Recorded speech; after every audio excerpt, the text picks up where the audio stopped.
حکمت کا لفظ بھی یاد رکھیے بڑا وسیع ہے. اگرچہ امام شافعی نے یہ کہا ہے کہ یہ آپ صلی اللہ علیہ وسلم کی احادیث کے لیے استعمال ہوتا ہے، لیکن اس سے آگے بڑھ کر جیسے ابھی طب کی بات ہوئی تھی تو طب کے لیے لفظ کیا استعمال ہوتا ہے ہمارے یہاں؟ حکیم کس کو بولتے ہیں؟ یعنی کوئی بھی دانائی کی بات، کوئی بھی اچھی بات دین کی ہو یا دنیا کی ہو، دونوں کے لیے لفظ حکمت استعمال ہو سکتے ہیں، جس میں انسانوں کا بھلا ہو، فائدہ ہو. تو اس سے کیا پتہ چلتا ہے کہ خواتین صرف دینی تعلیم ہی نہیں بلکہ دنیاوی فائدہ مند تعلیم، دنیاوی فائدہ مند تعلیم، کیونکہ حکمت میں بے فائدہ تعلیم نہیں آتی، بے مقصد تعلیم نہیں آتی، ایم لیس ایجوکیشن نہیں، کہ چونکہ زمانے کا ٹرینڈ ہے اس لیے ہم بھی وہی کر لیں جو سب کر رہے ہیں، چاہے وہ استعمال کریں یا نہ. ابھی جو ریسنٹلی میں وزٹ پہ گئی ہوئی تھی بہاولپور، تو وہاں ایک بچی کی والدہ ملی، وہ اپنے کچھ تاثرات بتانے کے لیے آئی تھی کہ 2 بیٹیاں ہیں میری، ایک کو میں نے ایم ایس سی کے بعد یہاں پر پڑھوایا، قرآن پاک کی تعلیم دی، اور یہ آگے اپنے ہی گھر میں بہت سے لوگوں کو قرآن کی تعلیم دے رہی ہے، اور میرا دل باغ باغ ہو جاتا ہے.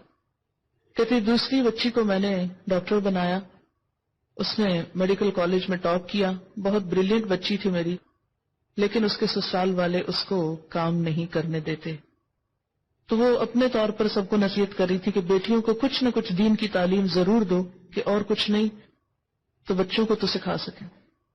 تو آپ دیکھیے کہ ہمارے ہاں عموماً ڈاکٹر کیوں بنا دیتے ہیں کہ اچھا رشتہ مل جائے، بس رشتہ اچھا مل گیا وہ گھر میں بیٹھ گئے، پھر اس کو پڑھنے پڑھانے کی اور سیکھنے سکھانے استعمال کی ضرورت نہیں. اور بہت سی ایسی گھر بیٹھی ڈاکٹر خواتین اپنے بچے بھی بیمار ہو، خود دوا دینے کے قابل نہیں، ان کو بھی پھر آگے لے جانا پڑتا ہے. پھر ایسے علم کا کیا فائدہ؟ اور اگر آپ نے پڑھایا ہی ہے تو پھر شادی کرنے سے پہلے کچھ تھوڑا سا دیکھ بھال لیں کہ اس علم کا استعمال کیا ہوگا. کیا اللہ تعالیٰ نے ہمیں یہ صلاحیتیں اور انرجیز اس لیے دی ہیں کہ اتنا کچھ پڑھ لکھ کے پھر ہم کچھ نہ کریں؟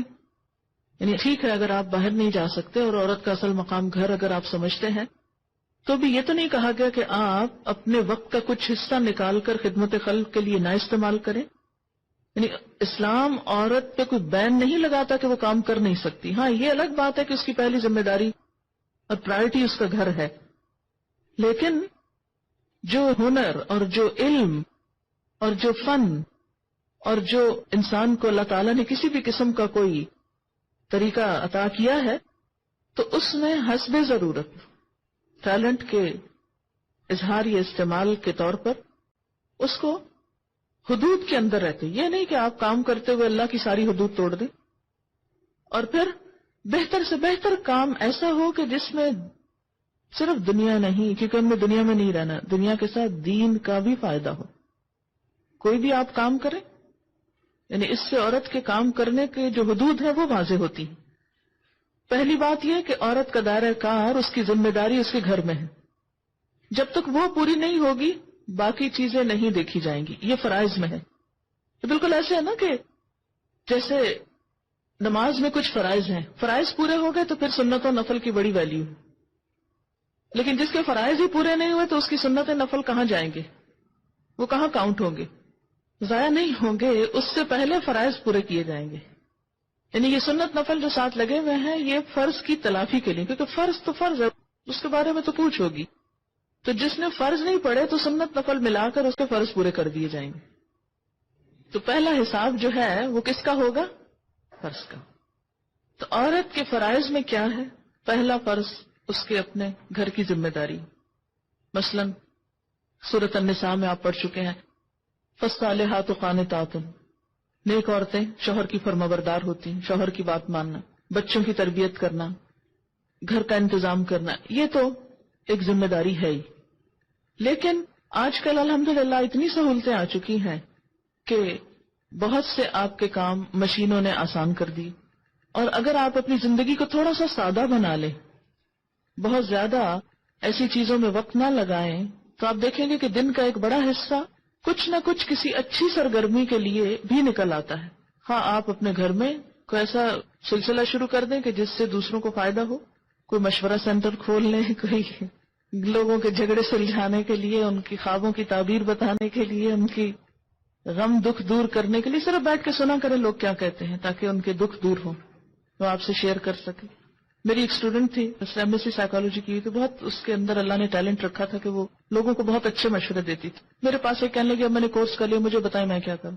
میں نے کہا تم اپنے گھر کے باہر ایک چھوٹا سا بورڈ لگاؤ اور اس کا عنوان کو ایسا رکھو کہ ہر دکھی اور پریشان شخص کے لیے مشورہ مفت ہے. تو لوگوں کو صرف بیٹھ کے ان کے مسائل کو انالائز کرو اور ان کو اچھی اچھی باتیں بتاؤ، بس یہی تبلیغ کافی ہے. کیونکہ آج کے مصروف دور میں کسی کے پاس وقت ہی نہیں کہ وہ کسی کی باتیں سنے بیٹھ کے. آپ دیکھیے کہ والعصر ان الانسان لفی خسر الا الذین آمنوا وعملوا الصالحات وتواصوا بالحق وتواصوا بالصبر. اور یہ میں نے ازراہ مذاق مشورہ نہیں دیا تھا، میں نے اسے سنجیدگی سے پورا پلان بتایا کہ تم کیا کرو.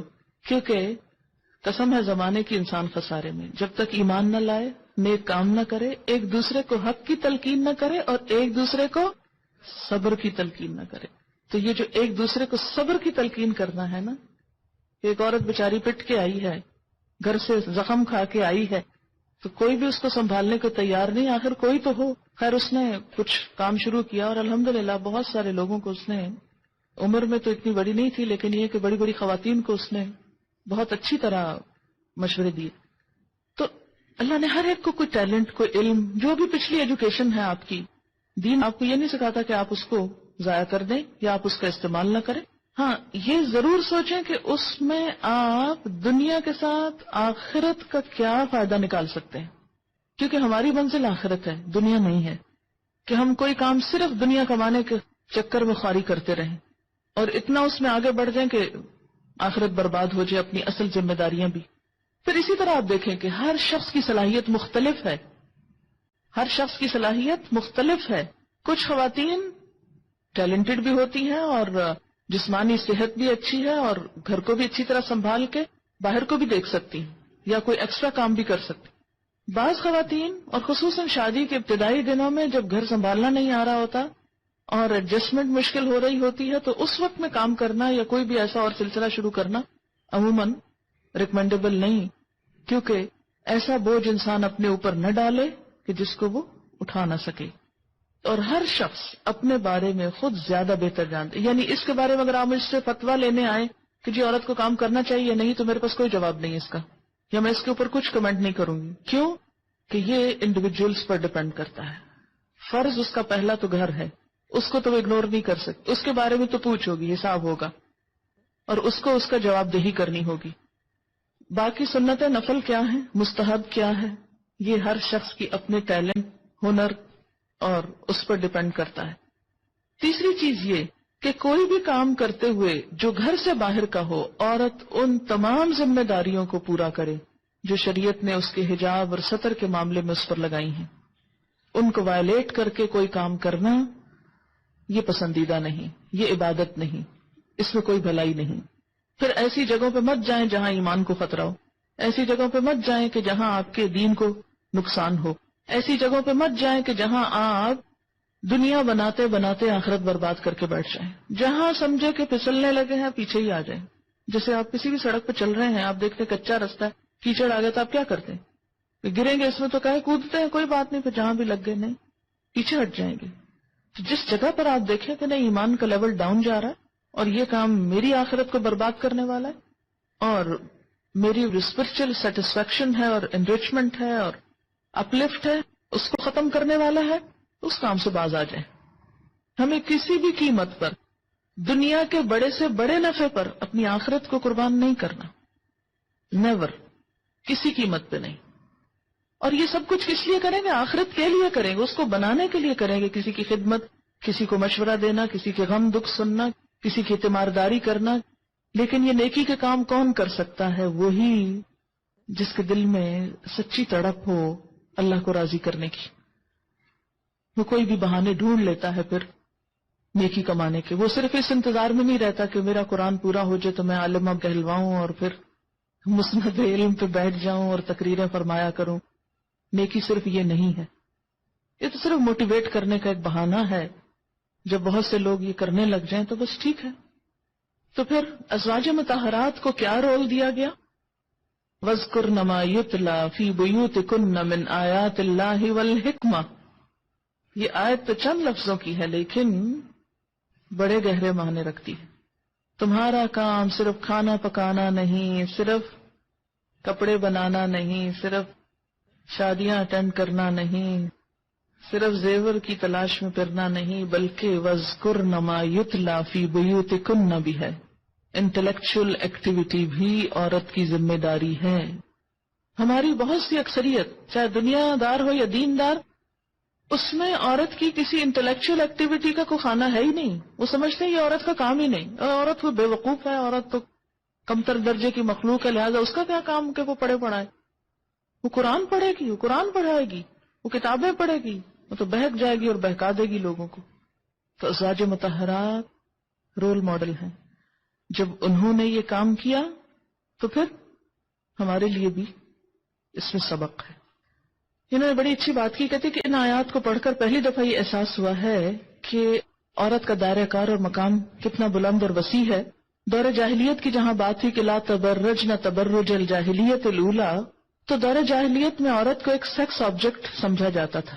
یعنی مردوں کے لیے پرکشش بننے کا مطلب کیا ہے، ان کے جذبات کو انگیختہ کرنے کا مقصد کیا ہے. یہ عورت کا کام پھر صرف یہی رہ گیا؟ ہاں، یا اس کا رول صرف یہی ہے کہ وہ مرد کا دل لبھاتی رہے؟ یہاں واضح ہوا کہ عورت کا کردار اور عورت کا مقام اور ذمہ داری اس سے کہیں بلند ہے، اور اس کا دائرہ کار کہیں زیادہ وسیع ہے. اس کو خود بھی اپنی ساری توجہ صرف ذات کی نمائش اور جسم کی نمائش پہ نہیں لگا دینی چاہیے کہ ہمارا سارا پیسہ، محنت، وقت، صلاحیت صرف انہی چیزوں میں گزر جائے یا لگ جائے، بلکہ اس سے آگے بڑھ کر بھی، جیسے میں نے پہلے بھی ذکر کیا، کہ انٹلیکچوئل ایکٹیویٹی کے لیے بھی کچھ نہ کچھ وقت ہونا چاہیے. اور اس میں ساری باتوں کو چھوڑ کر جس کا خاص طور پر ذکر ہے کہ اور کچھ کرو کہ نہ کرو، وَاذْكُرْنَ مَا يُتْلَى فِي بُيُوتِكُنَّ، قرآن کی، دین کی بیسک ایجوکیشن لازم ہے. یہ کمپلسری ایجوکیشن میں آ گیا.